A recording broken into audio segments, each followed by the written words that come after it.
जैसा कि आपने अभी देखा, मंगनी हुई किसी और लड़की से और शादी के मंडप पे थी कोई दूसरी लड़की। आखिर ये मामला क्या था?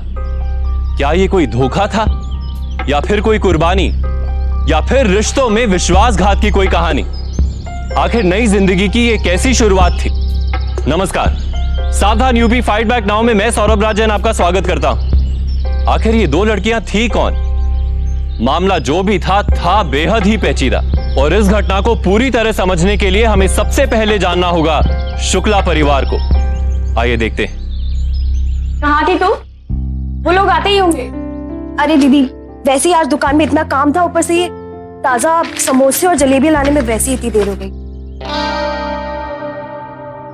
अरे वाह दीदी, तुम तो क्या गजब लग रही हो। क्यों रघु? हाँ दीदी बहुत सुंदर लग रही है। लड़के वाले तो दीदी को देखकर फौरन हाँ कर देंगे। और क्या? हाँ वो तो हाँ कर ही देंगे, लेकिन मुझे देखना है कि लड़के में दम है या नहीं, मेरे स्टैंडर्ड का है भी या नहीं। देखो दीदी, लड़के की हैसियत उसके पैसों से नहीं, उसके पैसे कमाने की काबिलियत से लगाई जाती है। और वैसे भी आप 8 रिश्तों के लिए अभी तक मना कर चुके, इसके लिए बहुत हाथ पैर जोड़े हैं मैंने ब्यूरो वालों से। प्लीज सोच समझ के फैसला लेना। बेटा तुझे क्या लगता है मुझे लड़के रिजेक्ट करने का शौक चढ़ा है क्या? देखो मेरे लाइफस्टाइल को मेंटेन करने की हैसियत होनी चाहिए उसमें। कुछ गलत मांग रही हूँ क्या? अरे लगता है वो लोग आ गए, मैं देखती हूँ।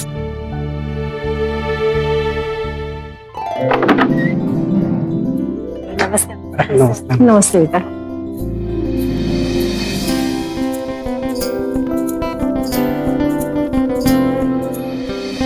लड़कियों को पढ़ाया जा रहा है, ये तो बहुत अच्छी बात है। हाँ जी। ये सब छोड़िए, जिसे देखने आए हैं वो कहाँ पर है? आ रही है बेटा।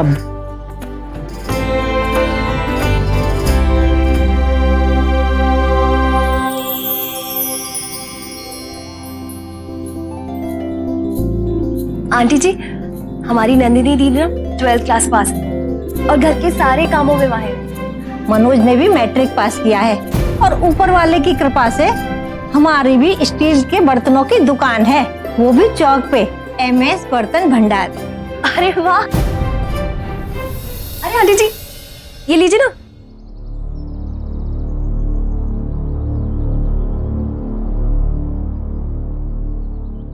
नहीं बस थैंक्स।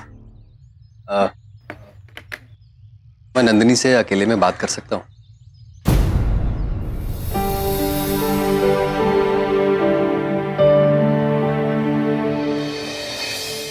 आगे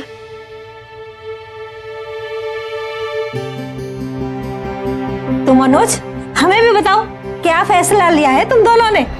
बताओ बेटा बताओ। हाँ। मुझे नंदिनी पसंद है। अरे वाह, क्या बात है, बहुत अच्छा, बहुत अच्छा। चलो अब फिर देर किस बात की है, तारीख निकालते हैं ना शादी की जल्दी से। हाँ। लेकिन मुझे ये रिश्ता मंजूर नहीं है। और क्यों बेटा? देखिए, हर किसी के मन में अपने जीवन साथी को लेकर एक तस्वीर होती है, और मेरे मन में जो तस्वीर है वो मनोज से नहीं मिलती, इसलिए मैं ये शादी नहीं कर सकती। ये क्या बोल रही है? अरे वाह, समझती क्या है अपने आप को? लाज शर्म कुछ है नहीं है? चलो चलो जी। बहुत बहुत हो चुका, चलो। Ready I? चल बेटा, तेरे लिए लड़कियों की कमी नहीं है। चलो, मेरे लड़के के लिए बहुत सारी लड़कियां मिल जाएंगी। क्या समझती है अपने आप को?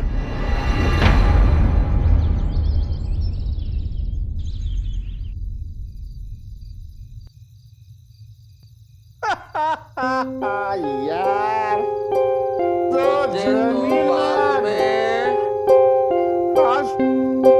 तेरी भाभी होती ना वैसे नहीं। यार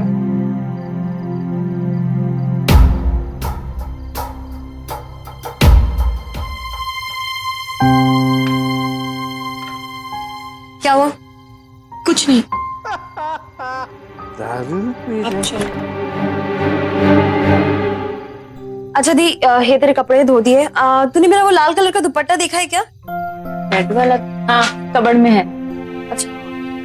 ए सुन, मेरे कपड़े लेके जाना। दीदी हाँ अच्छा वो आप आ गए, प्लीज मेरी हेल्प कर दो ना। 1 मिनट मुझे बिल्कुल समझ में नहीं आ रहा है। हाँ ये देखिए, ये फॉर्मूला जो है इसको कैसे सॉल्व करना है मुझे कुछ समझ में। आज तेरी भाभी अच्छा तो होती सुन, ना, ये K2 वैसे नहीं। दीदी 1 मिनट में अभी तो रुक, तो बैठे मैं देखती हूँ।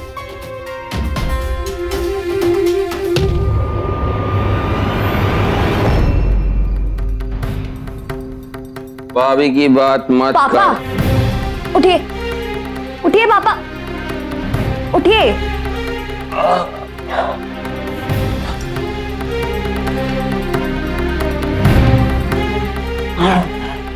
पापा प्लीज ये सब बंद कीजिए आप। रागिनी के पर्चे हैं कुछ दिनों में। तो क्या यही ना छोड़ दे? अंकल जी प्लीज आप ये सब यही छोड़ दीजिए। मेरी बहन के पर्चे सर पे, वो पढ़ नहीं पा रही है, प्लीज। ठीक है बेटा, बच्ची के लिए हम दारू रोक देते हैं।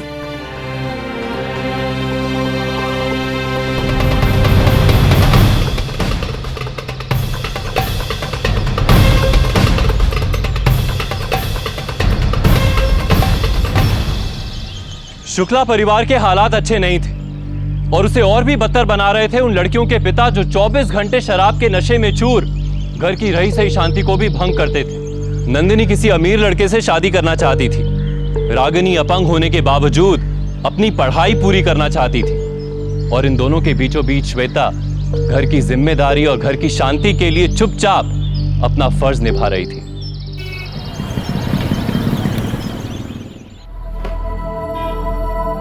हेलो श्वेता जी। हेलो सर, बताइए मैं आपकी क्या मदद कर सकती हूँ। वैसे कुछ और मोबाइल खरीदने थे। पर आप कल ही तो नए मॉडल्स लेके गए थे। और क्या करें मैडम जी, बिजनेस ही ऐसा है, हर पार्टी को मोबाइल देना ही पड़ता है। और वैसे मोबाइल और नंबर आजकल चेंज होते ही रहते हैं। वैसे आपका नंबर मिल सकता है श्वेता जी? सॉरी सर, हमें अपने पर्सनल नंबर देना अलाउड नहीं है। आप ये कुछ नए फोन देखिए।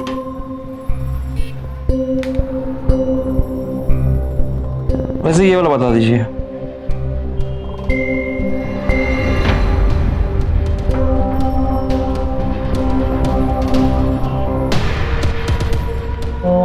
श्वेता तुम जाओ, काउंटर संभालो, मैं दिखाता हूँ इनको। बताइए कौन सा पसंद करेंगे इसमें से? ये वाला दे दीजिए। ये पसंद है आपको? एक काम करिए, आइए काउंटर पे आइए प्लीज।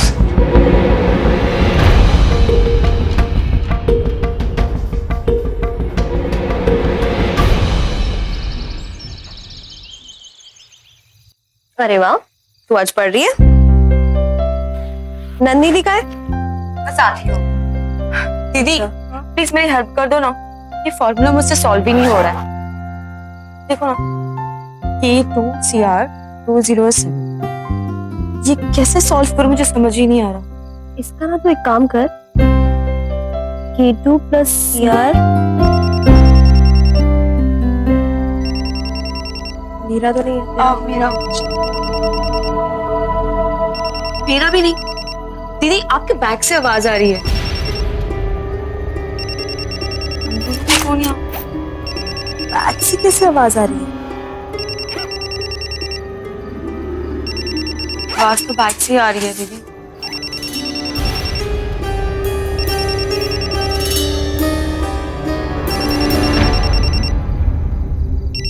ये किसका फोन है दीदी? पता नहीं। आप आंसर करोगे कॉल? हेलो। इतना टाइम नहीं लगता फोन उठाने में डार्लिंग। कितनी बेचैन हो तुमसे बात करने के लिए। कौन बोल रहा है? और ये फोन मेरे बैग में कैसे आया? सवाल जवाब छोड़ो और कुछ प्यार की बातें करो। वैसे मुझसे डरने की जरूरत नहीं है तुम्हें। मैं किसी से नहीं डरती। तभी तुम्हारे माथे से पसीना टपक रहा है और छोटी वाली तो तुमसे लिपट गई है। अब आशिक अपनी माशूका से बात नहीं करेगा तो और क्या करेगा। देख, आवाज सुन के इतना महंगा मोबाइल। अब सोच, अगर तूने मुझे खुश कर दिया तो तेरे लिए क्या क्या नहीं ला सकता मैं। कुछ तो बोल मेरी जान। दीदी, ये किसका फोन था? मुझे तो बहुत डर लग रहा है। तू डर मत। मैं कल सुबह जाकर ना इस फोन नंबर की सारी डिटेल्स पता कर लूंगी। अब एक काम करते हैं, इसको बंद करके रख देते हैं।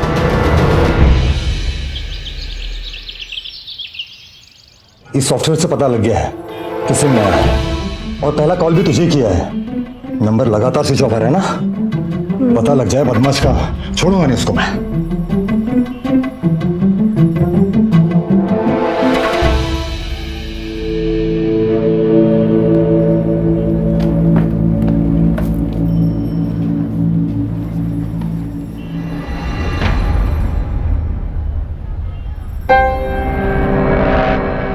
गुड मॉर्निंग श्वेता जी।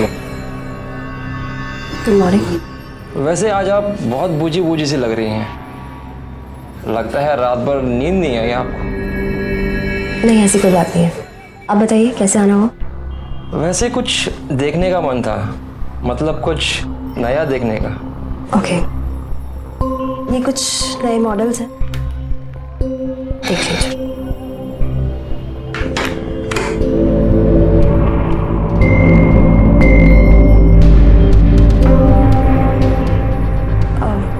एक सेकेंड।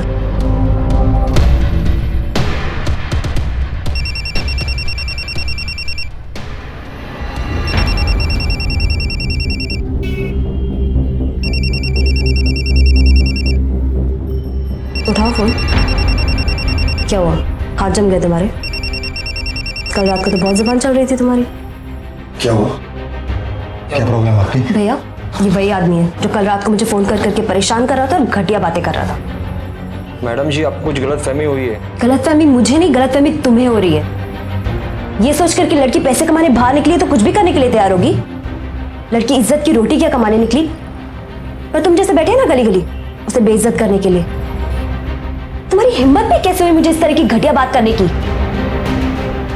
तुम जैसे लड़कों से डरती नहीं हूं मैं, समझे? चलो चलो निकलो यहाँ से बाहर। चलो चलो निकलो। आइंदा दोबारा यहाँ मुड़कर कभी भी नहीं आना। चलो, आइंदा हमारी इस दुकान पर कभी मुड़कर भी नहीं आना। एमएलए सदानंद तिवारी ने आज नंदगांव में पक्की सड़क बनाने की योजना की है और आज लाला चौक में एक महिला ने बहादुरी दिखाकर एक सरफिरे आशिक को मार्केट में उसके साथ की गई बदतमीजी का मुंह तोड़ जवाब दिया। श्वेता शुक्ला एक मिसाल है उम्मीद की और हिम्मत की।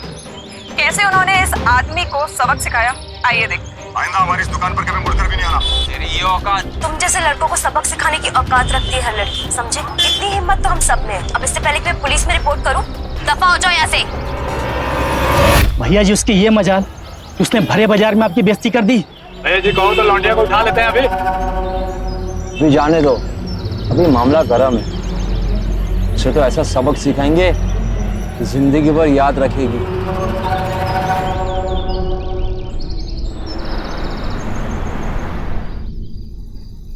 9:30 बज गए और अभी तक श्वेता नहीं आई है। मैं अभी फोन करके देखती हूँ। हाँ, इतनी देर तो कभी नहीं होती दीदी को।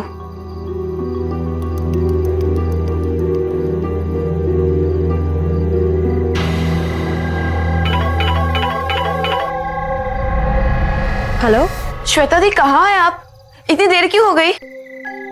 अरे एक्चुअली वो आज नए फोन्स की डिलीवरी होनी थी ना, तो ये लोग थोड़ा लेट आए थे इसलिए। मुझे फोन दे।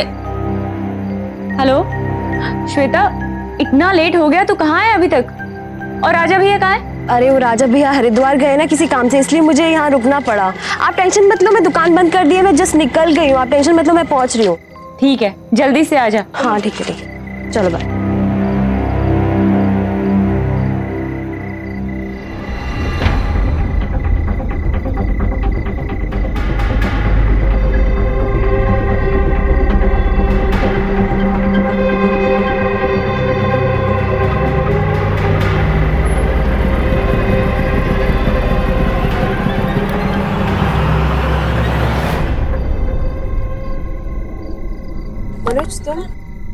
श्वेता, तुम इतनी रात को कहाँ जा रही हो? घर ही जा रही थी, वो लेट हो गई थी थोड़ा शॉप पे। आओ मैं तुम्हें घर ड्रॉप कर देता हूँ, चलो। नहीं नहीं, मैं चली जाऊंगी रिक्शा पकड़ के, डोंट वरी। अरे इस टाइम रिक्शा थोड़ी मिलेगा। अब कोई आसपास नजर आ रहा होता तो मैं इतना फोर्स भी नहीं करता। आओ आओ, मैं छोड़ दूंगा तुम्हें, चलो। नहीं एक्चुअली वो थोड़ा अजीब है ये, अभी अभी इतना सब कुछ हुआ है और फिर अरे भी छोड़ो वो सब, वैसे भी रिश्ते बनाना ऊपर वाले के हाथ में होता है। डेस्टिनी, चलो चलो वरना और लेट हो जाएगा तुम्हें। कम ऑन, चलो। ठीक है, थैंक यू। वेलकम।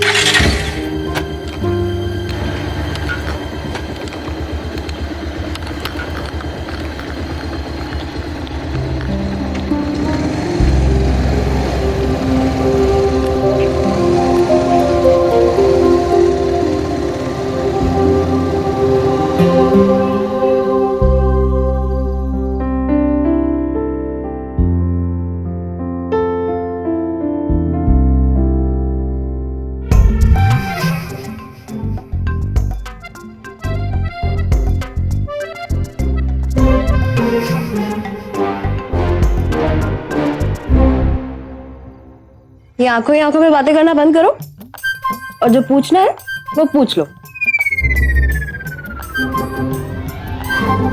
श्वेता, वो जो लड़का तुझे बाइक पे छोड़ने आया था वो कौन था? वो मनोज था।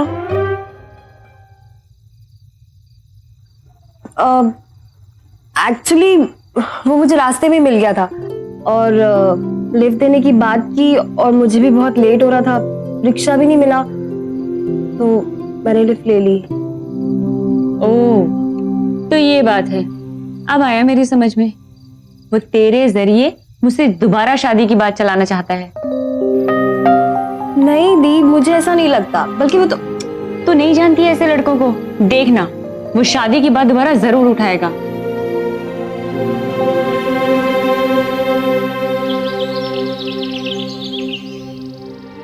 तूने तो मुझे डरा ही दिया था, क्या हुआ, ऐसे क्यों बुलाया?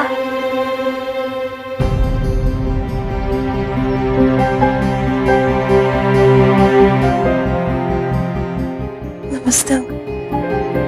हमने ही आपको फोन करके यहाँ बुलवाया था, बहुत जरूरी आपसे बात करनी है। हम श्वेता का रिश्ता लेकर आए हैं। माफ कीजिएगा, बड़ों के बीच में बोलना ठीक नहीं है, पर उस दिन नंदिनी ने कहा था कि हर किसी के मन में उसके लाइफ पार्टनर की एक इमेज होती है, एक तस्वीर होती है। वैसे ही मेरे मन में भी मेरे लाइफ पार्टनर की एक तस्वीर है, जो कि एक बहुत हिम्मत वाली लड़की है। मैंने उस दिन तुम्हें टीवी में देखा, मैं तुम्हारी हिम्मत देखकर बहुत इंप्रेस हुआ और इसीलिए मैं मम्मी पापा को लेकर यहाँ पर आया हूँ हमारे रिश्ते की बात करने के लिए। देखो श्वेता, उस दिन नंदिनी ने मुझे रिजेक्ट किया था। अब चाहे कोई भी रीजन रहा हो, उसकी लाइफ है, उसे हक है। ठीक वैसे ही मुझे भी हक है कि मैं अपनी पसंद की लड़की से शादी कर सकूं। और इत्तेफाक की बात तो देखो, तुम बिल्कुल वैसी ही हो जैसी लड़की से मैं शादी करना चाहता हूं। फर्क सिर्फ इतना है कि तुम नंदिनी की बहन हो, मुझे इससे कोई फर्क नहीं पड़ता। आखिरी फैसला तुम्हारा होगा और जो भी फैसला तुम करोगी मुझे मंजूर है। मम्मी पापा चलिए। अच्छा,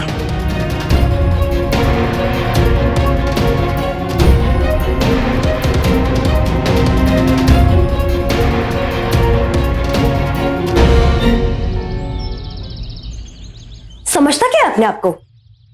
इतना ढीठ इंसान मैंने आज तक नहीं देखा। हाँ, तू शांत हो जा और यहाँ आके बैठ जा। वैसे श्वेता, है तो ताज्जुब की बात, वो दोबारा रिश्ता लेकर आया और वो भी मेरे लिए नहीं, तेरे लिए। मैंने उसे रिजेक्ट किया क्योंकि वो मेरे स्टैंडर्ड का था ही नहीं, क्योंकि मैंने बचपन से ही बड़े बड़े सपने देखे हैं। लेकिन तू तो जमीन से जुड़ी हुई है ना, और वो लड़का, वो तो बिल्कुल तेरे जैसा ही है। तो तुम दोनों मिडिल क्लास वाले हो और तुम्हारी सोच भी वैसी है और लुक्स भी दोनों का एवरेज ही है ना। वैसे भी मेरे बाद वो तुझे पसंद करने लगा है, तो एक बार इस रिश्ते के बारे में सोचना जरूर।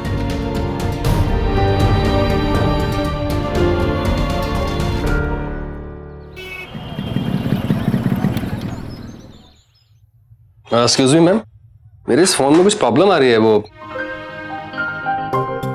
अरे मनोज, आप तुम यहाँ पर जॉब करती हो? हाँ प्लीज मेरी हेल्प करो ना। ये इसमें एक तो आवाज ठीक से नहीं आ रही है और कीपैड में भी कुछ प्रॉब्लम है।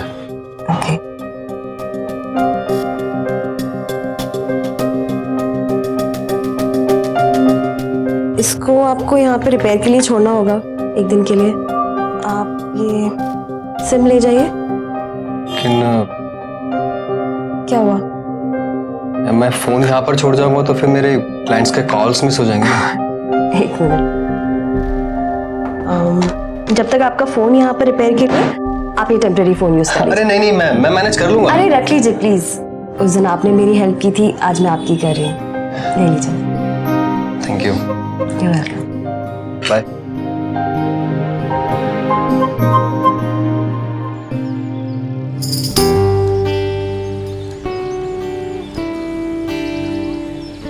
पता है मनोज, तुम एकदम सही कहते हो। ये शादियां, जोड़ियां, ये सब किस्मत की बात है और मैं बहुत खुश हूँ कि किस्मत ने हम दोनों को मिलाया है।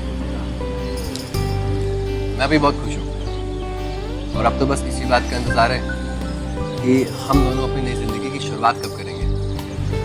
मुझे भी बस आज कल दीदी को देखने कुछ लड़के वाले आ रहे हैं, बस उनकी बात फाइनल हो जाए।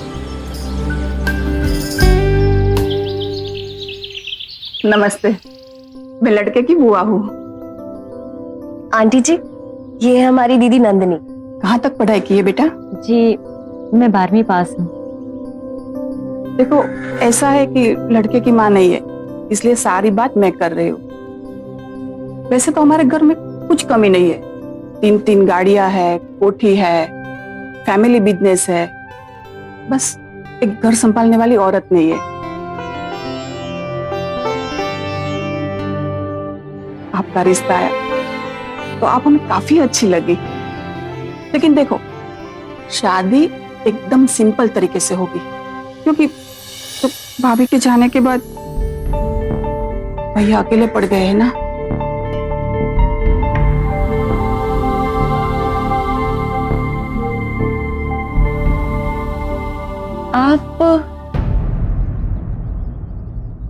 आप इनका रिश्ता लेकर आई हैं? हाँ। आपकी हिम्मत कैसे हुई? क्यों? ये बिजनेस, कार, कोठी, ये सब देखकर तुम्ही ने तो कांटेक्ट किया था ना? हाँ, क्योंकि मुझे ये लगा था किसी जवान लड़के का रिश्ता है, तो इस बुढ़े से कौन शादी करेगा? अच्छा, मैं बुढ़ा और तू जवान? हाँ, तो उससे तो जवान ही हूँ। अरे 30 साल की उम्र को कोई जवान नहीं कहते। अरे 30 साल की उम्र की लड़की के लिए 20-25 साल के लौंडे के रिश्ते आएंगे। अरे आज तो मैं 55 साल का आया हूं, कल 60 से ऊपर आएंगे।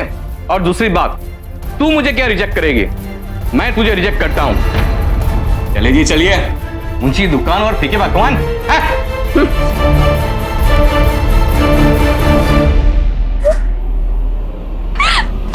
दीदी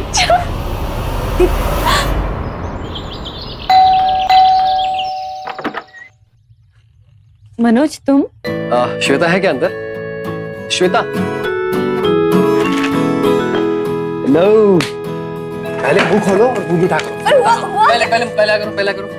पहले मुंह खोलो। पता है मुझे एक बहुत बड़े शोरूम के साथ में एक फैक्ट्री खोलने का प्रोजेक्ट मिला है। इसका मतलब समझती हो? पूरे 20 लाख रुपए मेरे हिस्से और महीने का मुनाफा अलग। ये तो बहुत अच्छी बात है। Congratulations Manoj. Thank you so much. Congratulations जीजू, अब तो एक पार्टी बनती है। पार्टी पार्टी पार्टी, लेकिन देखो 5 स्टार से कम की बात मत करना। बधाई हो मनोज, आखिर तुम लखपति बन ही गए। लखपति तो बनना ही था, आखिर मेरा लकी चार्म जो मेरे साथ है।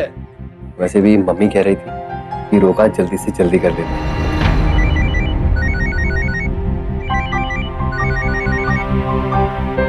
हाँ, एक सेकंड होल्ड करना, एक सेकंड। अच्छा, मुझे बहुत जल्दी है, मैं अभी निकलता हूँ, ठीक है? अरे ऐसे कैसे? मैं फिर से आता हूँ ना। बाय। हाँ, हेलो।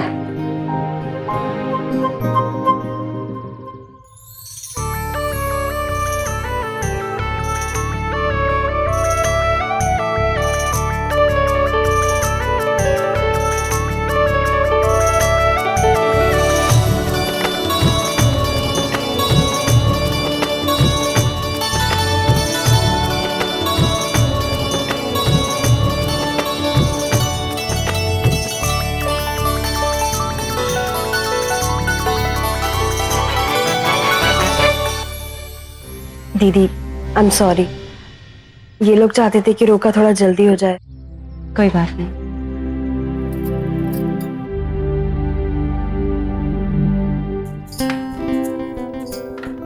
कॉन्ग्रेचुलेशंस दीदी।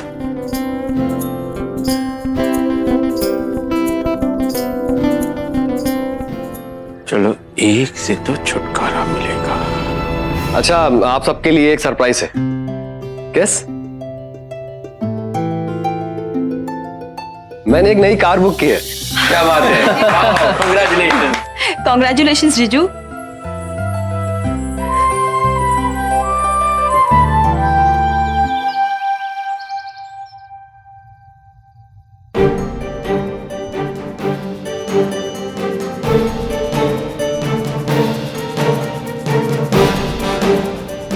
दीदी, दीदी दरवाजा खोलना, 1 मिनट। दीदी, दीदी, क्या कर रही थी तुम? पागल हो गई हो क्या? मुझे माफ कर दे श्वेता। जब उस 55 साल के बुड्ढे ने मुझे इतना सुनाया तो मुझसे रहा नहीं गया। लेकिन इन सब की जिम्मेदार भी तो मैं खुद ही हूं ना। मैंने इतने लड़कों को रिजेक्ट किया और एक बुड्ढा मुझे रिजेक्ट करके चला गया। वो सब छोड़ो दी, पहले तो मुझे प्रॉमिस करो कि आगे से कभी भी ऐसा कोई कदम नहीं उठाओगी, सोचोगी भी नहीं उस बारे में। प्रॉमिस करो। माँ की बात तुम ही तो हो मेरे लिए।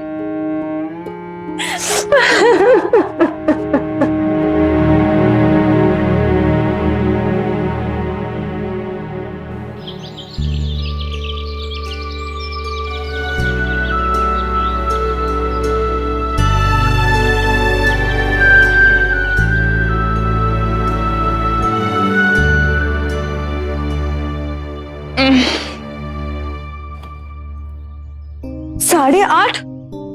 कमाल है, 8:30 बज गए। दीदी ने अब तक उठाया कैसे नहीं?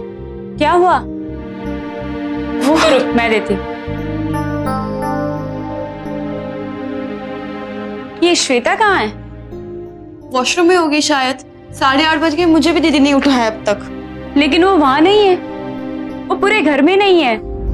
तो फिर कहाँ चली गई? पता नहीं, उसे फोन कर, मैं पापा से पूछ के आती हूँ। हाँ, मैं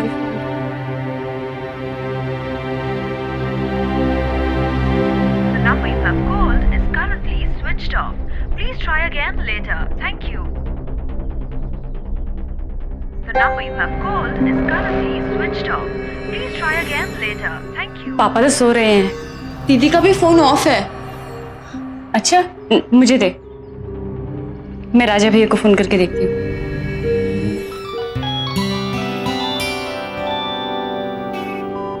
हेलो। हेलो राजा भैया। हाँ जी। श्वेता दुकान पे आई क्या?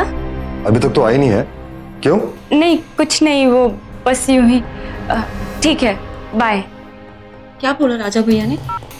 दीदी आई थी क्या वहां पर? नहीं। मैं मनोज जीजू को फोन करके पूछती हूँ, शायद उनको पता होगा। हेलो। हेलो जीजू, श्वेता दीदी आपके साथ है क्या? नहीं, मेरे साथ तो नहीं है, मैं तो मीटिंग के लिए जा रहा हूँ। क्या हुआ? जीजू, श्वेता दीदी सुबह से घर पर नहीं है, दुकान पर भी नहीं है और उनका फोन भी ऑफ आ रहा है। तुम चिंता मत करो, मैं अभी आता हूँ। हाँ ठीक है। क्या कहा उन्होंने? जीजू आ रहे हैं।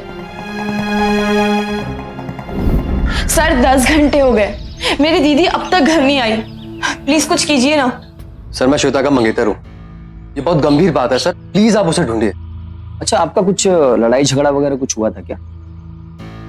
सर ऐसा तो कुछ भी नहीं हुआ। अच्छा, देखिए 24 घंटे से पहले हम कोई भी रिपोर्ट फाइल नहीं कर सकते मिसिंग पर्सन की, तो इसलिए आप लोग घर जाइए। सर प्लीज हमारी हेल्प कीजिए ना सर। सर मेरी दीदी कभी इतने देर तक घर से बाहर नहीं रहती, उनका फोन भी नहीं लग रहा है। मेरी बहन सर, सर मेरी बहन, ये देख राघु मैसेज। क्या हो गया? बैठो। आप दोनों को साथ होना चाहिए था, मैं ही बीच में आ गई। आई एम सॉरी दीदी, मैं जा रही हूँ दूर। मेरी लास्ट विश है कि मनोज और आप हमेशा खुश रहो एक साथ। बाय। I am sorry. ये मैंने क्या कर दिया, ये मैंने क्या कर दिया? चुप हो जाओ नंदिनी। देखिए ये फैमिली मैटर लग रहा है, और मैडम आप बार बार ये कह रही हैं कि ये मैंने क्या कर दिया। इस मैसेज से आपका कुछ ताल्लुक है? जी, वो उस 55 साल के बुढ़े के रिश्ते के बाद जैसे मैं टूट सी गई थी, और मैंने आत्महत्या करने की भी कोशिश की, लेकिन मुझे नहीं पता था कि श्वेता इतना बड़ा कदम उठाएगी और ये गायब हो जाएगी। दीदी आपने आत्महत्या करने की कोशिश की थी? दीदी आप रोइए मत प्लीज, श्वेता दीदी को कुछ नहीं होगा, वो घर आ जाएगी, आप देख लेना। देखिए आप लोग घर जाइए, और अगर वो आ जाती है तो हमें फौरन इन्फॉर्म कर दीजिएगा।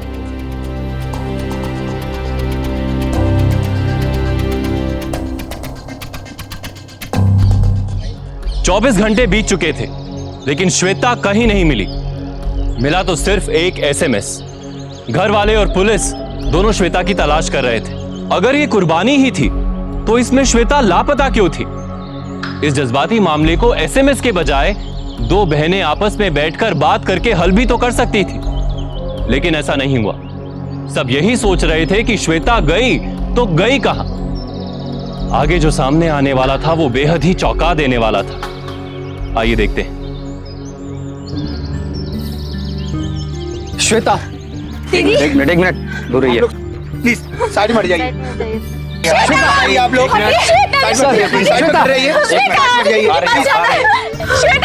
मेडिकल एग्जामिनर को बुलाओ और लाश को पोस्टमार्टम में ले भेजो फटाफट। Okay sir. जैसा कि मैंने कहा था, प्राइमा फेसी पहले सुसाइड का ही केस लग रहा था, लेकिन पोस्टमार्टम की रिपोर्ट के बाद उसके जांघ पे एक सिरिंज के निशान मिले, और उसी सिरिंज से जहर दिया गया है। जहर? जी। और हाँ, उस सिरिंज पे श्वेता के ही फिंगरप्रिंट्स के निशान है, और गाड़ी से जो मोबाइल फोन बरामद हुआ है उस पर भी श्वेता के ही फिंगरप्रिंट्स के निशान है। उसी फोन से आपको 2:42 सुबह में मैसेज आया था। हाँ। और उन्होंने गाड़ी में अपने आप को बंद कर फर्दर सफरकेट किया।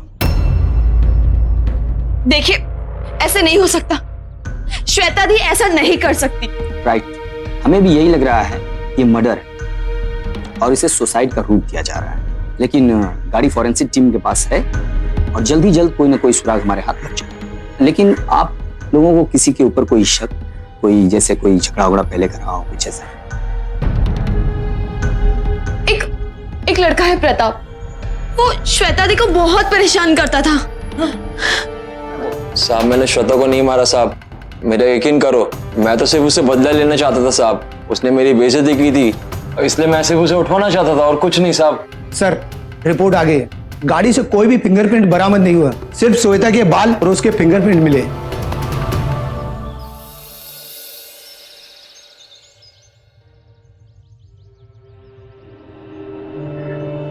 दरअसल मैं यहाँ श्वेता की आखिरी इच्छा पूरी करने आया हूँ। नंदिनी, हमारे लिए बहुत मुश्किल होगा, लेकिन श्वेता के लिए हमें ये करना पड़ेगा। मैं जानती हूँ, वैसे तो ये समय शोक मनाने का है, और इस समय शादी की बात करना भी पाप होगा, लेकिन एक मरे हुए की इच्छा पूरी करना भी एक पुण्य का काम होगा। इसलिए मैं चाहती हूँ कि ये शादी साधारण तरीके से ही हो।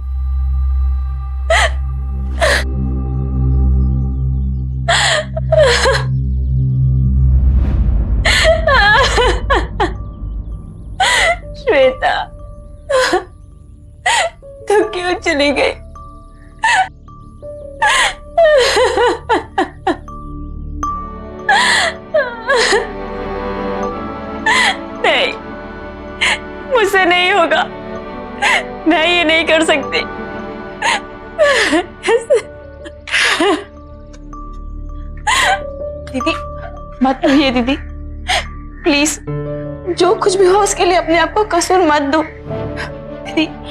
हाँ कर दो, श्वेता दीदी भी तो यही चाहती थी ना। चुप हो जा बेटा, तू बिल्कुल भी चिंता मत कर, हम हैं ना। तो फिर 15 दिनों के बाद हम अपनी बहू को आकर ले जाएंगे।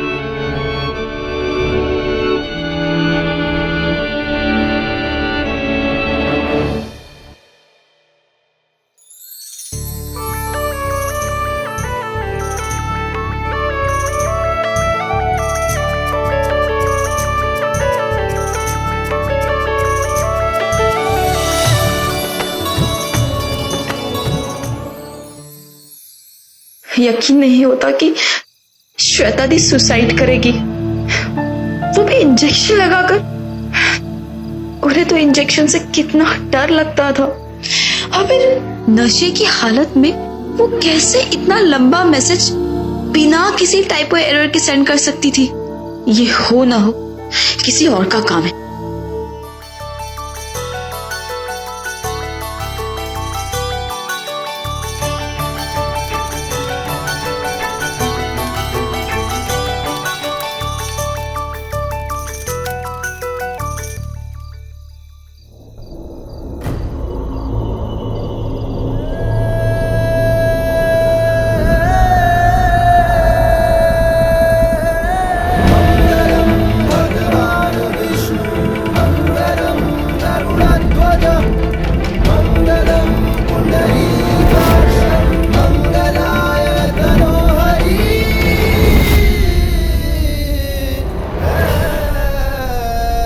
रागिनी, क्या कर रही हो तुम ये? मैं जो कुछ भी कर रही हूँ बिल्कुल सही कर रही हूँ। तुम्हें एक कातिल से शादी करने से रोक रही हूँ। पागल हो गई है क्या? पागल मैं नहीं, पागल आप हो गई है दीदी। आप ही ने मार डाला मेरी दीदी को। ये क्या बकवास कर रही हो तुम? लगता है इसे बहुत गहरा सदमा पहुंचा है। सदमा तो आपको पहुंचेगा दीदी, जब आप सबूत देखोगे। फिंगरप्रिंट्स के निशान नहीं मिले थे ना, इसी वजह से नहीं मिले थे क्योंकि तुमने ये ग्लव्स पहने थे। सही कह रही हूं ना मैं?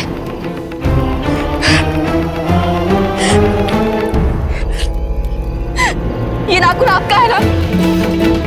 आपका है ना ये नाखून? आप ही ने मार डाला मेरी दीदी को। क्यों किया आपने ऐसा? एक बहन के कातिल को दूसरी बहन ने ढूंढ ही दिया, लेकिन अफसोस कि वो आप निकली दीदी। क्यों? बताओ क्यों किया ऐसा? अपनी ही बहन को मार दिया।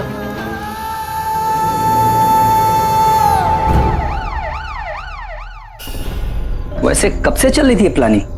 जैसे जैसे मनोज की तरक्की बढ़ती गई, मुझे उससे रिश्ता तोड़ने का अफसोस भी बढ़ता गया। फैक्ट्री, कार, नए कपड़े, इन सब का सपना तो मैंने देखा था, तो फिर वो मेरी छोटी बहन के लिए सच क्यों हो रहा था? उस दिन जब वो 55 साल के आदमी ने मुझे इतना सुनाया, मुझे रिजेक्ट किया, तो मेरे पांव तले तो जमीन ही खिसक गई। और दूसरी तरफ मेरी छोटी बहन मेरे ठुकराए हुए रिश्ते से धूमधाम से शादी करने वाली थी। बस मैंने आत्महत्या का नाटक किया। क्या कर रही हो दीदी? पागल हो गई हो क्या? क्या कर रही थी तुम? उससे बात की। यकीन नहीं होता श्वेता कि तेरी किस्मत इतनी चमक जाएगी। तो इस रिश्ते से इनकार कर दे, मना कर दे और मुझे मनोज वापस दे दे। तुम पागल हो गई हो क्या दी? क्या बोल रही हो पता भी है? मनोज और मैं एक दूसरे से प्यार करते हैं और मनोज कोई चूड़ी बिंदी नहीं है जो मैं आपको दे दूं। ये तो गलत होगा ना? ठीक है, तू खुश रह।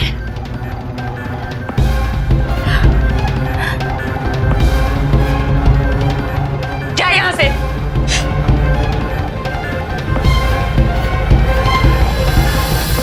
वहीं लेटे लेटे उसे मारने का प्लान बनाया और उसे बाहर बुलाया।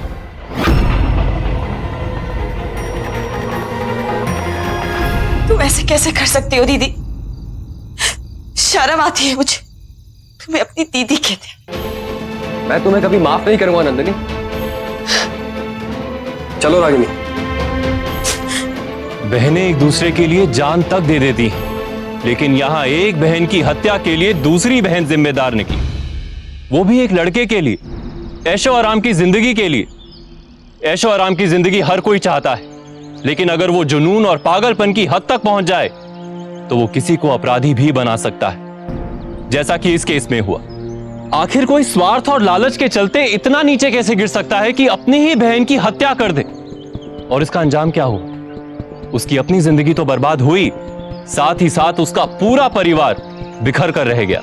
श्वेता का मर्डर और पुलिस को गुमराह करने के जुर्म में यूपी पुलिस ने नंदिनी को हिरासत में लिया और कोर्ट ने उसे इस अपराध के लिए आईपीसी धारा 302 के तहत उम्र कैद की सजा सुनाई। यूपी को क्राइम फ्री बनाने के लिए हम सभी को मिलकर मुजरिमों को कानून के हवाले करना होगा, और ये हमें अभी करना होगा, क्योंकि अभी नहीं तो कभी नहीं। इसी के साथ मैं सौरभ राजन आप सबसे विदा लेता। यूपी में जुर्म को जवाब देती हुई एक और सच्ची घटना के साथ आपसे फिर से होगी मुलाकात। तब तक के लिए सावधान यूपी, फाइट बैक नाउ।